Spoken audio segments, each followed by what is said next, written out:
사장님, 오늘은 왜 이렇게 처져요? 남자 손이 안 닿아서 그런가? 2달간 계속된 성희롱과 스토킹, 그리고 그날 마침내 선을 넘었습니다. 이 앞치마 끈 내가 풀어줄게. 오늘은 나랑 놀아볼까? 이거나요. 체육관에서 익힌 그 엎어치기 기술이 앞치마 차림의 평범한 카페 사장을 구원했습니다. 아, 허리가.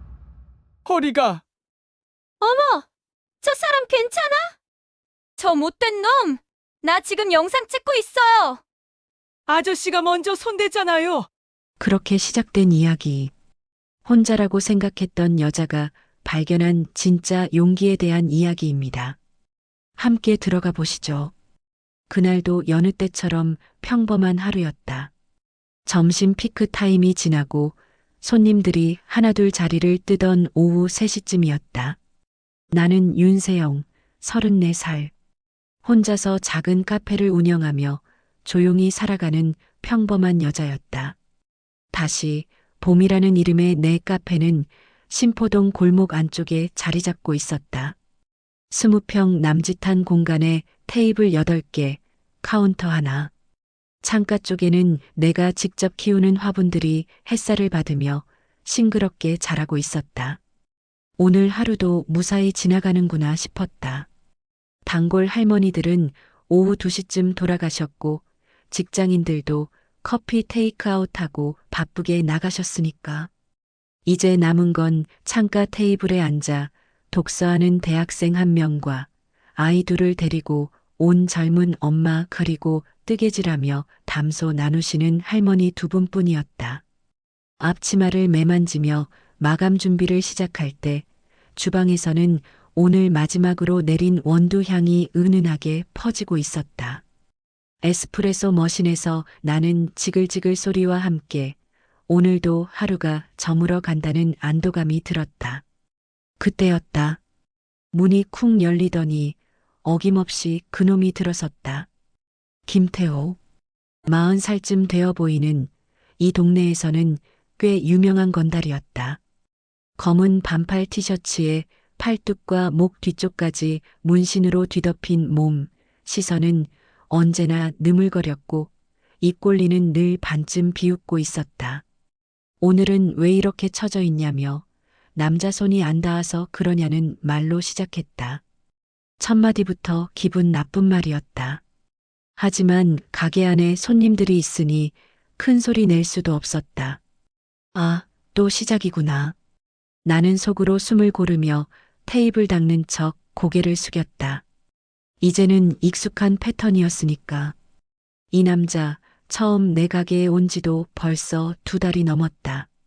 처음엔 커피를 마시러 오는 평범한 손님인 줄 알았다. 그런데 어느 날부터인가 나에 대해 이것저것 묻기 시작했다. 몇 살인지, 어디 살고, 가족은 있는지, 결혼은 했었는지. 혼자 산다는 걸 눈치챈 그날 이후 태도가 확 바뀌었다. 처음엔 내 손이 참 야무지다거나 혼자 사는 여자는 뭔가 다르다는 식의 애매한 말들이었다. 그러다가 점점 대놓고 밤에 무섭지 않냐며 남자친구 없으면 자기가 소개해줄까 하는 말들로 바뀌었다. 뻔했다. 이 동네에선 혼자 사는 여자라는 이유만으로 쉽게 여겨지는 일이 흔했으니까. 그놈은 그걸 아주 능숙하게 이용하고 있었다. 애매하게 건드리고 빈정대고 그러면서도 장난이었다며 농담도 못 받아주냐고 웃어넘기곤 했다. 내가 싫어하는 기색을 보이면 예민하다며 피해자인 척하기도 했다. 경찰에 신고해봤자 직접적인 피해는 없지 않냐며 증거가 부족하다고 그냥 말로 짓궂게 한 정도 아니냐는 식으로 끝났다. 파출소 아저씨들도 그냥 참고 넘어가라며 괜히 일 크게 만들지 말라는 식이었다. 오늘도 그럴 줄 알았다. 그런데 내가 그날 왜 그렇게까지 했냐고 묻는다면 딱 한순간이었다. 김태호는 빈 테이블에 앉자마자 나를 큰 소리로 불렀다. 아메리카노 한 잔 달라고 했다. 나는 일부러 못 들은 척하며 다른 테이블 물컵을 정리했다. 할머니들 앞에서까지 창피를 당하고 싶지 않았으니까. 그런데 갑자기 내 등 뒤로 다가오는 발소리가 들렸다. 그리고는 앞치마 끈을 쓱 잡아당겼다. 못 들었냐며 아메리카노 한 잔 달라고 다시 말했다. 그러더니 귓가에 바짝 다가와서 숨을 내뱉으며 속삭였다. 이 끈을 자기가 풀어주겠다고, 오늘은 자기와 놀자고. 그 순간 온몸에 소름이 돋았다. 숨이 막혔다. 주변에 있던 손님들도 순간 움찔하며 이쪽을 바라봤다. 할머니 두 분은 어머나 하며 손으로 입을 막으셨고, 젊은 엄마는 아이들을 뒤로 감싸며 긴장한 표정이었다. 대학생은 책에서 고개를 들고 이상한 눈으로 이쪽을 보고 있었다. 그리고 내가 몸을 돌리려고 하자 그놈은 내 팔을 확 잡더니 자신 쪽으로 잡아 끌었다. 어디 가려고 하냐며 이야기나 좀 하자고 했다. 그 짧은 찰나의 순간 나는 눈을 감았다. 20살 때 처음 유도를 배우면서 스승님이 하셨던 말씀이 떠올랐다. 유도는 싸움을 위한 게 아니라 자신을 지키기 위한 거라고, 언젠가 정말 필요한 순간이 올 테니까 그때까지 꾸준히 연습하라고 하셨던 그 말씀이. 그리고 안쪽으로 천천히 발을 디뎠다. 놓으라고 말했다. 그 한마디 뒤 몸이 먼저 반응했다. 10년 넘게 배운 유도가 이혼 후 잊고 지냈던 그 기술이 마치 자전거 타기처럼 몸에 그대로 남아 있었다. 왼손으로 그의 옷깃을 움켜쥐고 오른손으로 허리를 깊숙이 감싸 돌렸다. 발목으로 그의 다리를 걸고 무게 중심을 낮추고 회전하듯 반 바퀴를 그리며 그를 통째로 들어 올렸다. 그가 뭐냐며 당황하는 소리를 냈다. 그의 몸이 허공에 떴다. 다리 하나가 허우적대며 테이블 위로 스쳐 지나가면서 물컵 하나를 쓰러뜨렸다. 손님들의 입에서 탄성이 터졌다. 어머나, 저게 뭐야 하는 소리들이 카페 안을 메웠다. 그리고 쾅! 그의 등이 정통으로 바닥에 꽂혔다. 카페 안이 순식간에 조용해졌다. 컵이 떨어지며 산산이 부서지는 소리만 윙윙 울렸고 마치 시간이 멈춘 것 같은 침묵이 흘렀다. 그런데 그 다음이 더 충격적이었다. 김태호가 바닥에서 일어나려고 했는데 갑자기 아악하며 허리를 움켜쥐는 거였다. 허리가 아프다며 신음소리를 냈다. 얼굴이 새하얗게 질려서는 일어나지를 못하더라. 옆으로 구르면서 아이고, 아이고 신음소리만 내고 있었다. 할머니 한 분이 벌떡 일어나시며 저 사람 괜찮냐고, 병원에 데려가야 하는 거 아니냐고 걱정스럽게 말씀하셨다. 그런데 젊은 엄마는 달랐다. 핸드폰을 꺼내들며 이거 영상으로 찍어놨다고, 나중에 증거로 써야 한다고 말했다. 대학생도 책을 덮고 일어나서 아저씨가 먼저 손 뗐다며 다 봤다고, 자기도 증인이라고 말해주었다. 나는 숨을 고르며 한 발 뒤로 물러섰다. 그는 바닥에 누운 채 한참 동안 일어나지 못했다. 결국 벽을 짚고 간신히 일어나서는 허리를 구부정하게 한 채 2년이라고 중얼거리며 절뚝거리며 나갔다. 그날의 영상은 몇 시간 뒤 인터넷을 타고 퍼지기 시작했다. 조폭이 카페 여사장에게 엎어치기 당했다는 제목이나 혼자 사는 줄 알고 건드렸다가 혼쭐 났다는 글, 알치마 속 금메달리스트라는 표현들이 달렸다. 누가 내 이야기를 세상에 알릴 줄은 몰랐다. 나는 그냥 참는데 익숙했던 사람이었으니까. 그런데 참을 수 없었던 그날, 결국 나라는 사람이 세상에 드러나고 말았다. 그리고 그건 생각보다 훨씬 더 큰 파도를 불러왔다. 사람들은 내가 그 조폭을 엎어치기 한 뒤부터 나를 다시 보기 시작했다. 그날 저녁 핸드폰이 쉴 새 없이 울렸다. 오랫동안 연락하지 않았던 사람들까지 메시지를 보내왔다. 카페 사장님이 그렇게 날렵하신 줄 몰랐다는 말이나 그동안 그런 말까지 듣고도 참았다니 대단하다는 말들이었다. 칭찬이든 놀람이든 그 시선은 나에겐 전부 낯설었다. 사실 나는 그저 조용히 살고 싶었던 여자였다. 이름은 윤세영, 34. 고등학교 졸업하자마자 취업해서 일하다가 27에 결혼했고 32에 이혼했다. 그렇게 내 인생의 반은 그냥 그림자처럼 따라다닌 남자와 싸우다 흘러갔다. 사람들은 내가 어떻게 그런 기술을 쓸 수 있었는지 궁금해했다. 영상을 본 사람들은 앞치마 차림의 평범한 카페 사장이 어떻게 그런 완벽한 엎어치기를 할 수 있었냐며 신기해했다.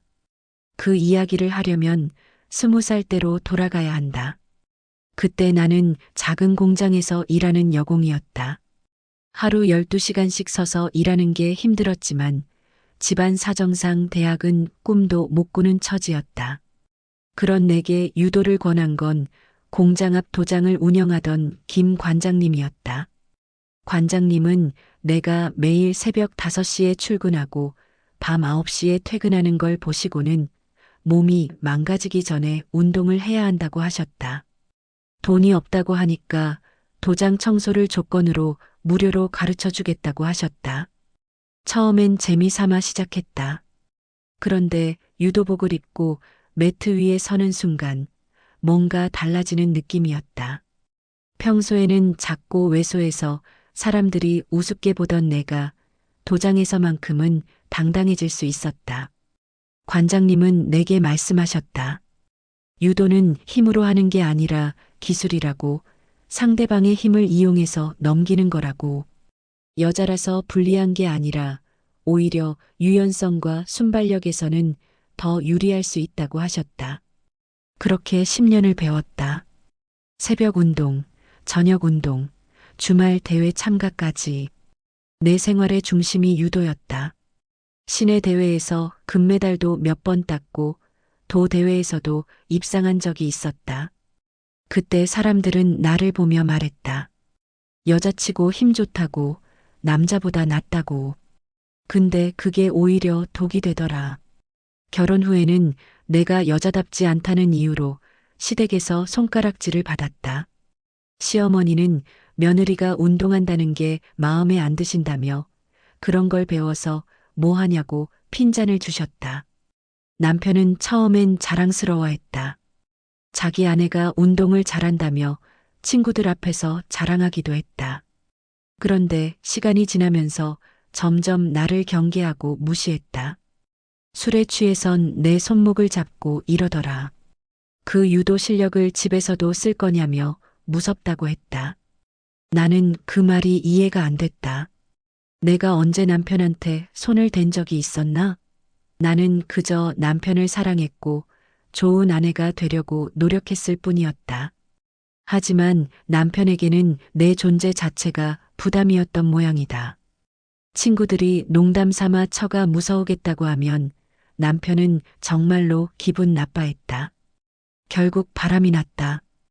회사 후배와 불륜을 저지르고도 자기 변명은 이랬다. 나한테는 남자의 자존심이 상한다고, 여자가 너무 세서 숨이 막힌다고 했다. 이혼할 때도 마찬가지였다.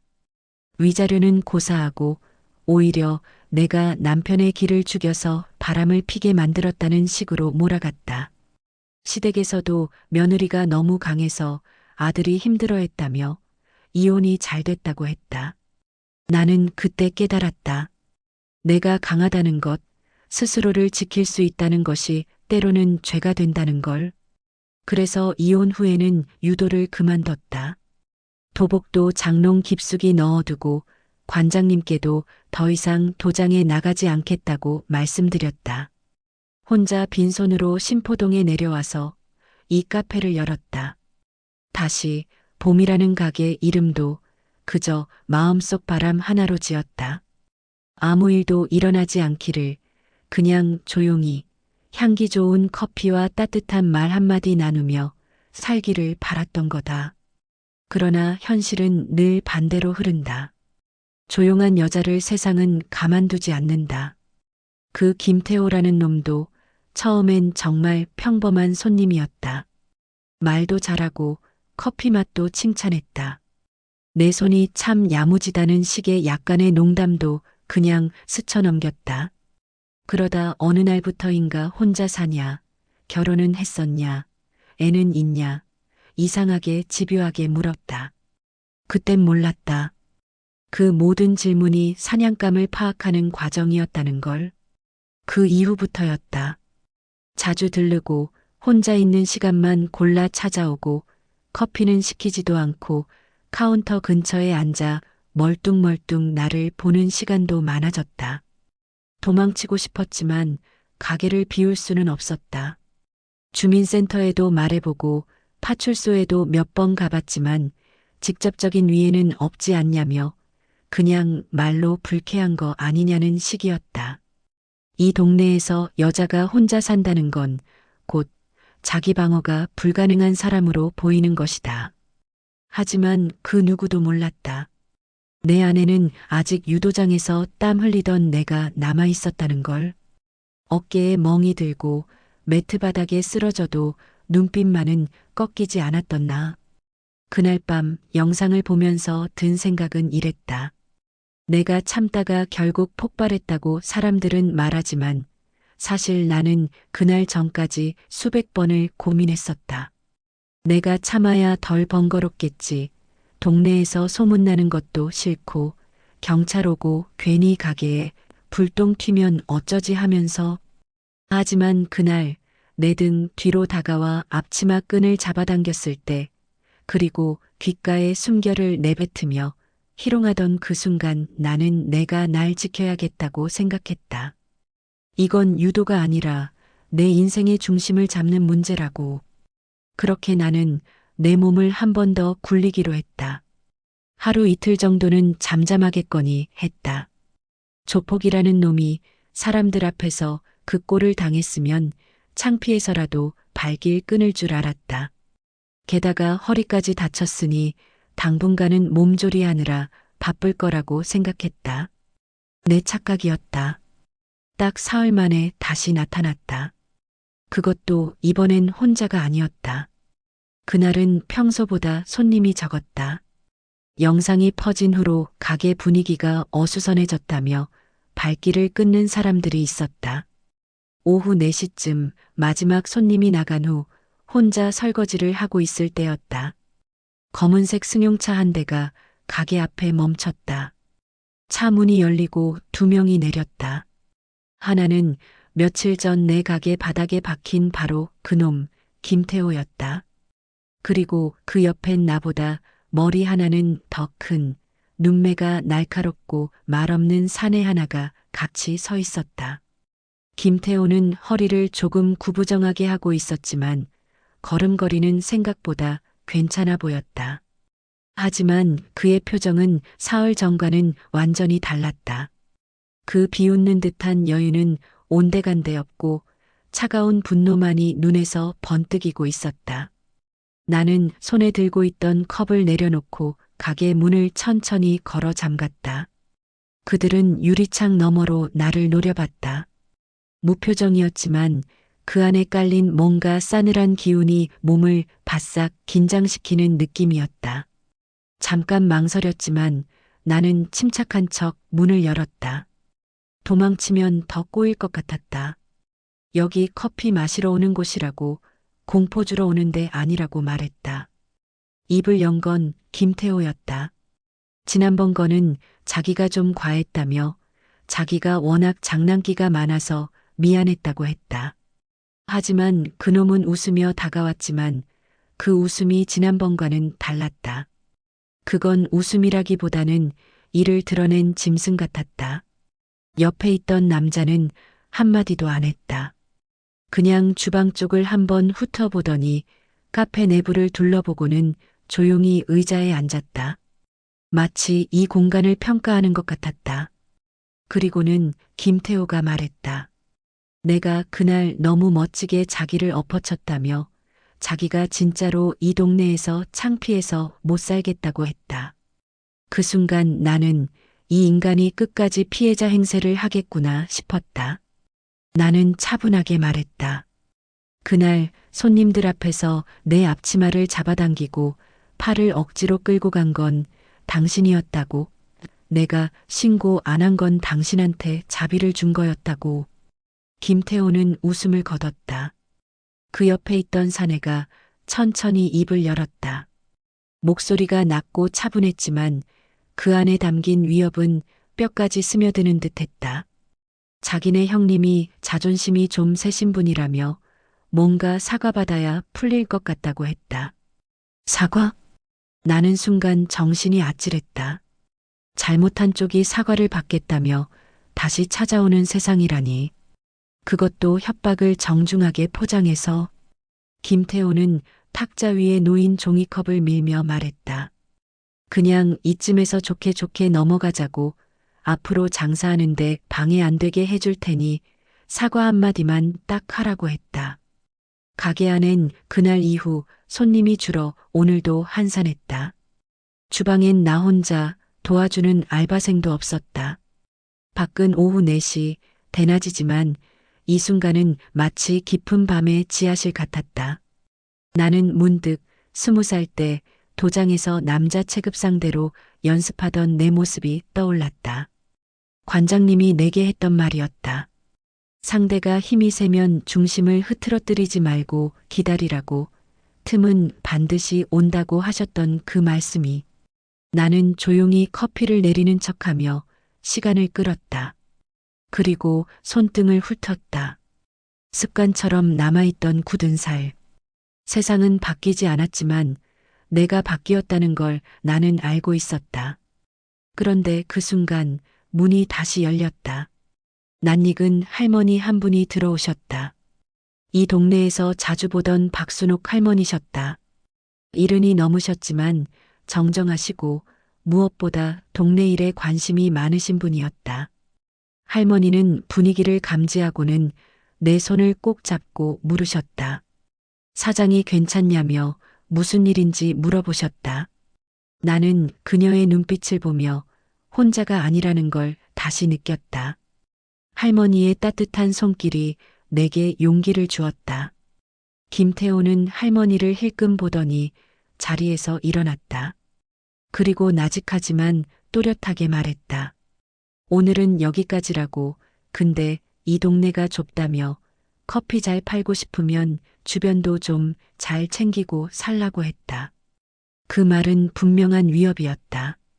혼자가 아닐 때는 함부로 못하겠지만 혼자 있을 때를 노린다는 뜻이었다. 그놈들이 나간 후 할머니는 내 어깨에 손을 올리고 말씀하셨다. 무슨 일이든 혼자 끙끙 앓지 말고 이야기하라고. 이 동네 사람들이 다 응원하고 있다고 하셨다. 하지만 나는 알았다. 이건 끝이 아니라 시작이라는 걸. 할머니가 가신 후 나는 가게 문을 일찍 닫았다. 평소보다 2시간이나 빨랐지만 그냥 혼자 있고 싶지 않았다. 집으로 가는 길, 뒤에서 따라오는 발소리가 있는 것 같아 몇 번 뒤돌아봤다. 아무도 없었지만 그 섬뜩한 기분은 쉽게 가시지 않았다. 그날 밤 잠들기 전에 장롱 깊숙이 넣어둔 유도복을 꺼내봤다. 빨래 냄새가 아직 남아있는 하얀 도복. 가슴팍에는 심포 유도관이라는 글씨가 새겨져 있었다. 도복을 만지작거리며 생각했다. 이제 정말로 내가 나를 지켜야 할 때가 온 것 같다고. 그리고 그날 밤 예감은 현실이 되었다. 새벽 2시쯤 유리 깨지는 소리에 잠이 깼다. 처음엔 꿈인 줄 알았다. 하지만 핸드폰으로 가게 방범 카메라를 확인해 보니 가게 앞 유리창이 깨져 있었다. 그리고 바닥에는 깨진 화분이 산산조각 나 있었다. 그날 밤 유리 깨지는 소리가 너무 또렷해서 꿈인지 현실인지 구분이 안 됐다. 새벽 2시 반. 나는 벌떡 일어나 핸드폰을 집어들었다. 가게에 설치한 방범 카메라 앱을 켜보니 내 예감이 맞았다. 가게 앞 유리창 가운데가 깨져 있었다. 마치 주먹으로 힘껏 내려친 듯 거미줄처럼 금이 가고 바닥엔 내가 정성스럽게 키우던 화분이 산산조각 나 있었다. 나는 얼어붙은 채 한참을 화면을 바라봤다. 이게 진짜 현실인가? 이게 그냥 동네 양아치의 분풀이인지 아니면 진짜로 나를 치겠다는 신호인지 내 안에서 쌓여온 모든 감정이 한꺼번에 들끓기 시작했다. 잠옷 차림으로 뛰어나가 가게를 확인했다. 차가운 새벽 공기가 피부를 스쳤지만 그보다 더 차가운 건 내 마음이었다. 유리창은 완전히 박살나지는 않았지만 가운데가 움푹 패이며 금이 사방으로 퍼져 있었다. 내가 아끼던 제라늄 화분은 흙과 꽃잎이 뒤섞여 바닥에 널브러져 있었다. 그 순간 무엇보다 분한 건 화분이었다. 지난 봄에 심어서 여름 내내 정성스럽게 키웠던 그 꽃이 아무 죄 없이 깨져버린 게 너무 억울했다. 경찰을 불렀다. 파출소 순경 2명이 왔다. 한 명은 젊은 순경이었고 다른 한 명은 중년의 경장이었다. CCTV를 확인하고 파손된 유리창 사진도 찍었다. 젊은 순경이 나에게 조심스럽게 물었다. 혹시 누군지 짐작 가는 사람이 있냐고. 나는 대답을 하지 않았다. 그걸 말해봤자 그 사람들도 다 알 테니까. 김태호가 어떤 놈인지, 이 동네에서 어떤 짓들을 하고 다니는지 다들 알면서도 모른 척하는 게 현실이었다. 하지만 뭐가 됐든 결론은 늘 같았다. 일단 사건 접수는 해주겠다고 했다. 근데 방범용 CCTV가 가로등 때문에 역광이 생겨서 정확하지 않다고, 정황은 있지만 증거는 좀 약하다고 했다. 경장이 나직하게 말했다. 요즘 이런 일이 많다며 혹시 가게 운영하면서 누군가와 마찰이 있었냐고 물었다. 그러면서 여자 혼자 가게 하기 힘드시겠다며 가족분이나 지인분께 부탁해서 당분간 함께 있으시는 게 어떻겠냐고 조언했다. 가족이 있으면 진작 혼자 살겠나? 그날 이후 가게 문을 여는 게 무서워졌다. 혼자 서 있는 카페가 마치 무방비로 노출된 내 방처럼 느껴졌다. 창문 너머 지나가는 그림자에도 가슴이 철렁했고 핸드폰에 뜨는 낯선 번호조차 피하게 됐다. 손님들도 줄었다. 소문이 퍼진 건지 사람들이 불편해하는 건지 모르겠지만 그 넉넉하던 테이블들이 텅 비기 시작했다. 단골이던 할머니들도 하나둘 발길을 끊었다. 박순옥 할머니는 그래도 가끔 오셨지만 다른 분들은 눈치를 보시는 게 역력했다.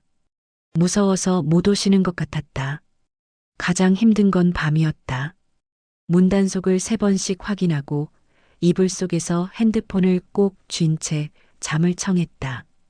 작은 소리에도 깜짝깜짝 놀라며 눈을 떴다. 그리고 결정적으로 김태호가 다시 나타났다.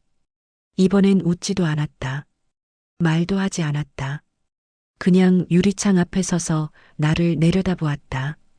임시로 붙인 투명 테이프 너머로 나를 쳐다보는 그의 눈빛이 마치 사냥감을 노리는 맹수 같았다. 나는 그 순간 무언가 끊어지는 소리를 들었다. 두 손으로 커피를 내리던 동작을 멈추고 조용히 앞치마를 풀어 걸었다. 그의 시선에서 한치도 눈을 떼지 않은 채 중얼거렸다. 당신이 원하는 게 뭐든 나는 이번에도 지지 않겠다고. 그렇게 말은 했지만 사실 두려움은 늘 그림자처럼 따라다녔다. 며칠 후 건물주에게서 전화가 왔다. 임대료를 올려달라는 게 아니었다. 다른 임대인이 알아봐 달라고 한다며 이번 달까지만 계약하자고 했다. 등줄기가 서늘해졌다. 그들이 진짜 노리는 건 나 하나가 아니라 이 장소 자체라는 걸 그때 알았다. 하지만 나는 밀리지 않기로 했다. 내가 물러서면 그 사람들한테 당한 누군가의 이야기가 또다시 그저 흔한 피해담으로 묻히게 될 것 같았다. 그러던 어느 날 저녁 가게 문을 닫으려는데 한 여자가 조용히 들어왔다. 머리를 질끈 묶은 50대 중반쯤 되는 여성이었다. 정장 차림에 무거운 표정을 한 채 카페 안을 둘러보더니 조용히 말했다. 조금 이야기 좀 해도 되겠냐고. 자기 동생이 그놈들이랑 연관이 있다고 했다. 나는 얼어붙었다. 그 순간 이 싸움의 끝에는 단순한 조폭 말고 더 깊은 무언가가 있다는 예감이 스쳤다. 그녀는 천천히 주머니에서 어떤 문서 하나를 꺼냈다. 그리고 말했다. 이게 그 사람들이 움직이는 실제 주소라고. 경찰도 못 건드리는 이유가 있다고 했다. 나는 그 종이를 바라봤다. 거기엔 이 동네 상인의 명단과 월세 내역, 그리고 김태호와 연결된 사업체들의 목록이 적혀 있었다. 단체 문자로 괜찮냐며 안부를 묻는 몇몇 손님들, 도와드리겠다고 말한 동네 할머니들의 진심이 아니었다면 나는 아마 이 가게를 접었을지도 모른다.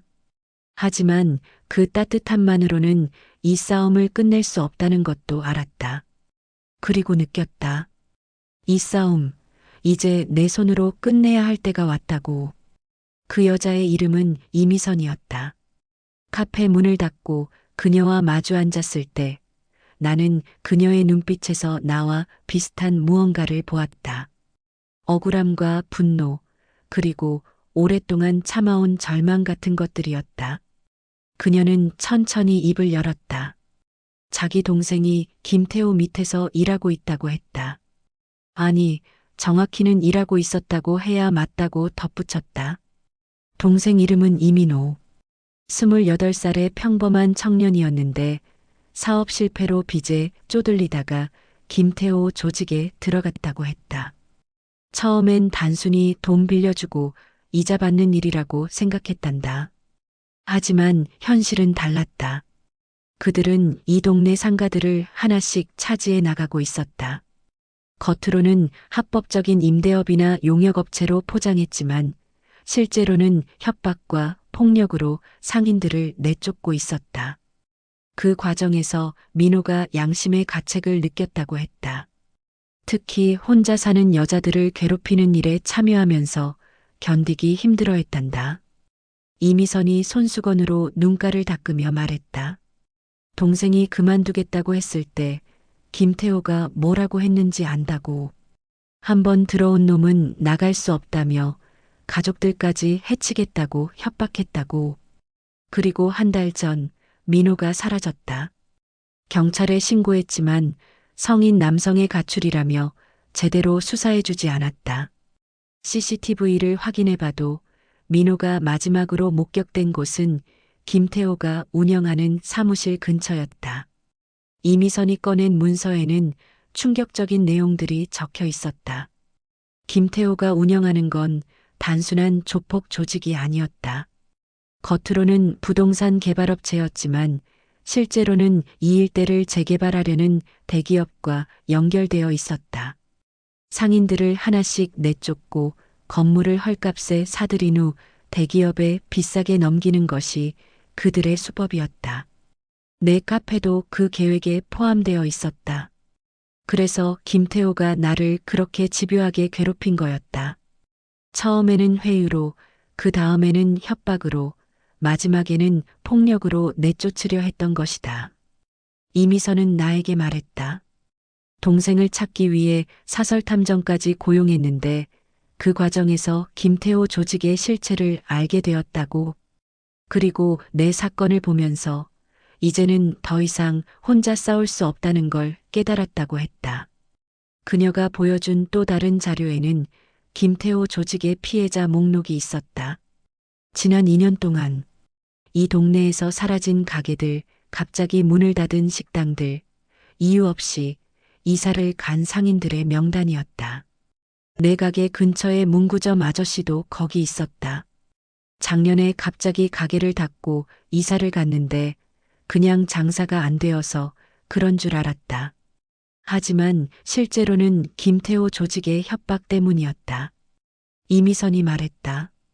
경찰도 이 사실을 알고 있지만 증거가 부족하다며 수사를 미루고 있다고. 오히려 일부 경찰들은 그들과 유착관계에 있을 수도 있다고 했다. 그때 나는 깨달았다. 내가 싸우고 있는 상대가 단순한 동네 조폭이 아니라는 걸. 그보다 훨씬 크고 조직적인 세력이라는 걸. 하지만 동시에 희망도 보였다. 나 혼자가 아니라는 것, 그리고 이들의 정체를 아는 사람이 있다는 것이었다. 이미선은 내게 제안했다. 함께 싸우자고. 그녀는 동생을 찾고 나는 내 가게를 지키고 그 과정에서 이들의 비리를 세상에 알리자고 했다. 그녀가 가져온 또 다른 증거는 더욱 충격적이었다. 김태호가 내게 했던 성희롱과 스토킹, 그리고 유리창 파손 사건까지 모두 녹음되어 있었다. 민호가 몰래 녹음해둔 거라고 했다. 내가 다시 도복을 꺼낸 건 그날 밤이었다. 손이 떨렸다. 그게 무서워서 그런 건지 아니면 오래 접어둔 나 자신을 다시 마주해서 그런 건지는 잘 모르겠다. 그날 이후 나는 매일 새벽마다 가게 문 열기 전 주방 뒤편에서 혼자 몸을 풀었다. 팔 돌리고 허리 돌리고 마룻바닥에 무릎 꿇고 유도 기본 자세 잡아보는 일. 그렇게 하루를 시작하자 이상하게 숨이 트였다. 몸이 기억하고 있었다. 10년 넘게 연마했던 그 기술들이 여전히 내 안에 살아있었다. 하지만 그 평온도 오래가지 못했다. 일주일 후 김태호가 다시 나타났다. 이번엔 그 여자와 함께였다. 그토록 이미선이 말했던 그 여자. 김태호의 뒤를 봐주는 진짜 실력자. 도도한 눈매, 비싼 정장, 그리고 웃지 않는 입술. 그녀가 카페 안으로 들어오며 말했다. 내가 윤세영이냐고. 그러면서 낯선 번호가 찍힌 핸드폰 하나를 테이블에 툭 내려놓았다. 이 영상이 자기 조직 사람이 찍어뒀던 거라며 그날 내가 김태호를 넘어뜨리기 직전 장면이 담겨 있다고 했다. 팔을 잡는 장면은 안 나온다고, 그냥 여자 혼자 조폭 하나를 바닥에 내던지는 장면만 나온다고 했다. 그녀는 단도직입적으로 말했다. 이 영상이 공개되면 정당방위냐, 폭행이냐가 참 애매해진다고, 모법이 그렇다고 했다. 하지만 자기도 일이 커지는 건 원치 않는다며 좋게 넘어가자고 했다. 가게만 자기 쪽 사람이 인수하는 걸로 하면 이 일을 없던 일로 해주겠다고 했다. 그 순간 나는 웃음이 나왔다. 진짜 웃긴 건 이 사람들이 지금도 나를 혼자라고 생각한다는 것이었다. 그 여자가 웃으며 말할 때 김태호는 의자에 앉아 나를 비꼬듯 고개를 기울였다. 우리 사장님이 기회를 주시는 거라며 이 정도면 나도 좋지 않냐고 했다. 사람은 때로 질 줄도 알아야 한다면서. 나는 그 말에 웃음이 나왔다. 진짜 웃긴 건 이 사람들이 지금도 나를 혼자라고 생각한다는 것이었다. 그 순간 카페 문이 열렸다.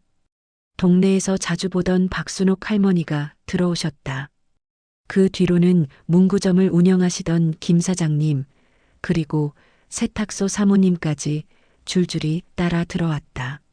심지어 고등학생 아들 손잡고 들어온 단골 엄마까지 있었다. 오늘도 아이스 아메리카노를 달라고 하는 할머니 손자 데리고 나왔다며 괜찮냐고 묻는 사모님, 우리 딸이 SNS 보고 여기 진짜 멋진 사장님 계신다고 말하더라는 엄마. 그들은 일부러 아무 일 없는 듯 테이블을 차지하고 주문을 하고 웃었다. 마치 약속이나 한 듯이 자연스럽게 행동했다. 나는 그제야 깨달았다. 이건 나 혼자만의 싸움이 아니라는 걸. 이미선이 미리 동네 분들께 연락을 드린 것 같았다. 그 여자가 잠깐 당황한 눈빛을 보였다. 김태호도 예상치 못한 상황에 어리둥절한 표정이었다. 박순옥 할머니가 내 앞으로 다가와 말씀하셨다. 사장이 혼자 힘들어하는 걸 언제까지 지켜만 보고 있겠냐며 이 동네 사람들이 다 응원하고 있다고 하셨다. 문구점 김 사장님도 끼어들었다. 자기도 작년에 비슷한 일을 당했는데 그때 혼자 끙끙 앓다가 결국 가게를 접었다고 했다.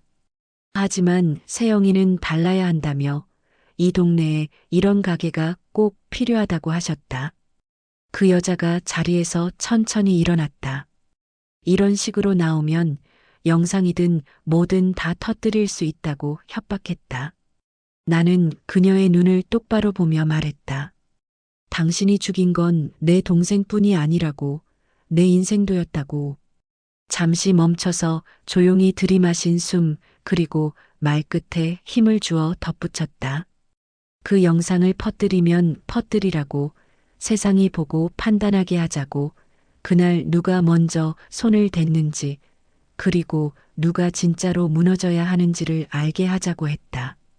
그때 이미선이 카페 안으로 들어왔다. 손에는 서류 뭉치와 녹음기를 들고 있었다. 그녀가 테이블 위에 자료들을 펼쳐놓으며 말했다. 민호가 몰래 녹음해둔 김태호 조직의 협박 내용들이라고, 그리고 이 일대 상인들을 내쫓기 위한 계획서까지 다 있다고 했다. 더욱 충격적인 건 그 자료 속에는 일부 공무원들과 경찰들의 유착 정황까지 담겨 있었다는 것이었다. 이미선이 차분하게 말했다. 이미 언론사 세 곳과 시민단체에 이 자료를 전달했다고, 오늘 밤 뉴스에 나갈 예정이라고 했다. 그 여자의 얼굴이 새하얗게 변했다. 김태호는 벌떡 일어나며 뭔 소리냐고 고함을 쳤다. 하지만 이미 늦었다. 카페 밖에는 취재진들이 도착해 있었다. 이미선이 미리 연락해둔 것이었다. 박순옥 할머니가 큰 소리로 말씀하셨다. 이 동네를 망치려는 놈들은 모두 나가라고, 우리가 가만히 있지 않겠다고 하셨다. 다른 분들도 한 목소리로 외쳤다. 세영이를 건드리면 우리가 가만히 있지 않겠다고, 이 동네는 우리가 지킨다고 했다. 잠시 정적이 흘렀다. 그 여자는 날카로운 시선을 던지더니 김태호의 팔을 잡고 밖으로 나갔다. 나가면서 하는 말이 이렇게 끝날 줄 알지 말라는 것이었다. 하지만 그들의 목소리에는 이전과 같은 위협적인 기운이 없었다. 오히려 다급함과 당황스러움이 역력했다. 문이 닫히고 난 뒤 카페 안엔 박수가 퍼졌다. 그 박수는 크지 않았지만 진심이었다. 나는 그날 처음으로 내가 지키고 있는 이 공간이 단지 커피를 파는 곳이 아니라는 걸 깨달았다. 이곳은 누군가에게는 안식처였고 또 누군가에게는 희망이었다. 이미선이 내 손을 잡으며 말했다. 민호를 찾는 단서도 생겼다고, 김태호 조직이 무너지면 동생도 돌아올 거라고 했다. 그날 밤 뉴스에서는 정말로 이 사건이 보도되었다. 신포동 재개발 비리 의혹이라는 제목으로 김태호 조직의 실체가 세상에 드러났다. 지금 이 이야기를 듣고 계신 분들도 혹시 비슷한 싸움을 하고 있다면 꼭 기억해 주셨으면 좋겠다. 혼자인 줄 알았던 당신, 사실은 절대 혼자가 아니라는 것을, 그리고 때로는 작은 용기 하나가 세상을 바꿀 수 있다는 것을. 하지만 아직 끝나지 않았다. 그들의 마지막 저항이 남아 있었고 진짜 시험은 이제부터였다. 뉴스가 나간 다음 날 세상이 달라졌다. 아침 일찍부터 기자들이 가게 앞에 몰려왔고 시민단체 사람들도 지지 방문을 왔다. 하지만 정작 나는 불안했다. 짐승이 가장 위험한 건 몰린 상황에서라고 관장님이 그러셨으니까. 예감은 맞았다. 그날 저녁 가게 문을 닫으려는데 한 남자가 조용히 들어왔다. 낯선 얼굴이었다. 단정한 셔츠에 검은 서류 가방을 든 30대 후반쯤 되어 보이는 사람이었다. 그가 말했다. 자기는 최명우라고 하며 그 영상을 자기가 가지고 있었다고 했다. 순간 나는 멈췄다. 그가 꺼낸 말은 짧았지만 의미는 아주 컸다. 정확히는 그 영상의 원본 파일을 자기가 관리하고 있었다고 했다. 그 여자가 영상 올리겠다고 한 건 거짓말이었다며 그 파일은 SNS에 퍼지기엔 너무 불안전하다고 했다. 팔을 잡힌 장면 없이 넘어가는 거라서 오히려 내게 불리할 수 있다고 했다. 나는 천천히 입을 열었다. 그럼 당신은 그 여자 쪽 사람이냐고 물었다. 그는 고개를 저었다.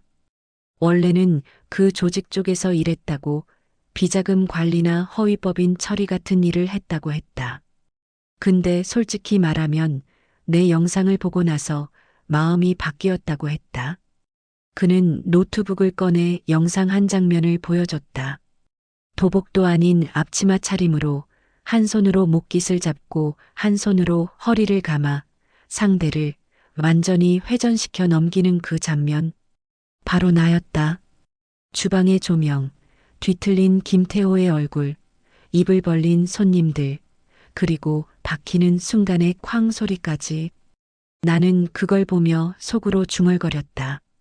무서웠지만 참지 않았구나. 그가 말했다. 그 영상을 삭제할 수 있는 유일한 사람이 지금은 나뿐이라고. 내가 바라봤다. 노트북 화면 위로 스르륵 마우스 커서가 움직였다. 삭제 버튼이 반짝이고 있었다. 하지만 나는 그 버튼을 누르지 않았다. 아니라고 남겨달라고 했다. 그는 놀란 눈으로 나를 바라봤다. 나는 말했다. 이 장면이 살면서 처음으로 내가 나를 지킨 순간이라고. 그리고 누군가에겐 이 한 장면이 용기가 될지도 모른다고 했다. 그런데 그때 최명우가 갑자기 긴장한 표정을 지었다. 밖에서 들리는 소리 때문이었다. 차 문 닫히는 소리, 그리고 여러 명의 발소리. 김태호와 그 여자, 그리고 몇 명의 부하들이 가게를 에워쌌다. 최명우가 재빨리 노트북을 가방에 넣으며 말했다. 뒷문으로 나가겠다고. 나는 버티고 있으라고 했다. 이미 경찰과 언론사에 연락해놨다고 했다. 나는 고개를 끄덕였다. 그리고 앞치마를 풀어 걸었다. 김태호가 가게 문을 거칠게 열고 들어왔다. 이번엔 웃지도 않았고 말도 하지 않았다. 그냥 나를 보더니 주먹을 휘둘렀다. 하지만 나는 이미 준비되어 있었다. 몸을 낮춰 그의 주먹을 피하고 발목을 걸어 넘어뜨렸다. 10년 넘게 몸에 밴 반응이었다. 김태호가 바닥에 넘어지자 그 여자가 소리쳤다. 빨리 일으켜 세우라고. 시간이 없다고 했다. 그때 이미선이 뛰어들어왔다. 그리고 그 뒤로는 동네 사람들이 우르르 몰려왔다. 박순옥 할머니부터 문구점 김 사장님까지 모두 무언가를 들고 있었다. 빗자루, 걸레, 심지어 국자까지. 할머니가 큰 소리로 외쳤다. 우리 세영이한테 손대지 말라고. 경찰도 오고 있다고 하셨다. 정말로 멀리서 사이렌 소리가 들려왔다. 그 여자가 김태호에게 소리쳤다. 지금 당장 나가자고. 더 이상 여기 있으면 안 된다고 했다. 하지만 김태호는 포기하지 않았다. 마지막으로 나에게 달려들려고 했다. 그런데 그 순간 놀라운 일이 벌어졌다. 카페 뒷문에서 한 남자가 비틀거리며 나왔다. 며칠 동안 제대로 씻지 못한 듯 더러워진 옷차림에 얼굴은 상처투성이었지만 분명히 살아있었다. 이미선이 비명을 질렀다. 민호라고. 자기 동생이라고 했다. 민호가 힘없는 목소리로 말했다. 자기가 모든 걸 녹음했다고. 김태호가 사람들을 어떻게 협박했는지, 돈을 어떻게 빼돌렸는지 다 증거가 있다고 했다. 그가 손에 들고 있던 건 녹음기였다. 지난 한 달 동안 감금되어 있으면서도 몰래 모은 증거들이었다. 김태호의 얼굴이 새하얗게 변했다. 그 여자는 이미 도망칠 준비를 하고 있었다. 경찰이 가게 안으로 들이닥쳤다. 이번엔 파출소 아저씨들이 아니라 수사팀이었다. 그들은 김태호와 그 여자를 체포했다. 그 순간 나는 진짜로 끝났다는 걸 느꼈다. 최명우가 다시 들어와서 고개를 끄덕이며 조용히 노트북을 닫았다. 앞으로 도와줄 일이 있으면 연락하라고, 자기 같은 놈도 이제 좀 바르게 살고 싶다고 했다. 그가 돌아간 후 나는 카페 문을 걸고 불을 끈 채 한참을 앉아 있었다. 조용했다. 정말 오래간만에 진짜로 조용했다. 창밖으로 가을바람이 불었다. 나는 가게 창가에 걸린 다시 봄이라는 간판을 바라봤다. 지금은 가을이지만 내 안의 계절은 확실히 다시 봄을 준비하고 있었다. 사장님, 여긴 꼭 다시 열려 있어야 돼요. 그날 박순옥 할머니가 문 앞에 쪽지를 남기고 가셨을 때 나는 처음으로 울었다. 소리내지 않고 가만히 무릎을 꿇은 채 식어버린 드리퍼 옆에서 한참을 울었다. 그 많던 두려움과 분노, 억울함과 외로움이 눈물 한 방울에 모두 녹아내렸다. 김태호와 그 여자는 구속되었다. 재개발 비리와 협박, 감금까지 혐의가 추가되면서 상당한 형량을 받을 것 같다고 했다. 이미선의 동생 민호도 병원에서 치료를 받고 완전히 회복되었다. 하지만 무엇보다 달라진 건 사람들의 시선이었다. 이야기가 퍼진 뒤 찾아오는 손님은 처음엔 줄었지만 대신 찾아오는 사람들은 완전히 달라졌다. 저 그냥 커피 한 잔 마시러 온 건데요. 사실은 제 딸이 학교에서 괴롭힘 당하고 있어서 어떻게 해야 할지 모르겠다고 하는 엄마가 있었다. 혹시 유도 같은 것도 가르쳐 주시냐며 우리 아이가 좀 위축되어 있다고 하는 아버지도 있었다. 그날 영상 보고 진짜 울었다며 자기도 혼자 살아서 사장님이 꼭 자기 같았다고 하는 할머니도 계셨다. 이제 내 카페는 커피를 파는 곳을 넘어서 누군가의 안심처, 대피소, 연습장이 되기 시작했다.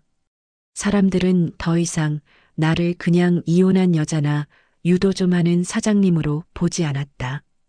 그보다는 자기 삶을 스스로 지키고 있는 사람으로 봐줬다. 그렇게 나는 이 동네에서 진짜 내 자리 하나를 만들어가기 시작했다. 한 달 후 동네 초등학교에서 연락이 왔다. 학교 폭력 예방 강연 좀 해줄 수 없냐고 했다. 그런 걸 해본 적은 없지만 한 번쯤은 누군가에게 내 이야기를 들려줘도 괜찮겠다는 생각이 들었다. 무대에 섰을 때 학생들이 물었다. 무서운 사람한테는 그냥 도망가야 되는 거 아니냐고. 나는 잠시 망설이다가 말했다.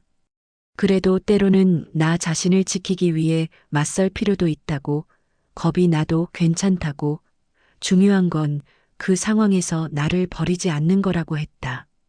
그 말을 한 뒤에서 박수가 터졌고 나는 무대 아래로 내려오며 작게 중얼거렸다. 이젠 나도 누군가를 지켜줄 수 있구나. 그날 밤 카페 한켠에 작게 유도 도복을 걸었다.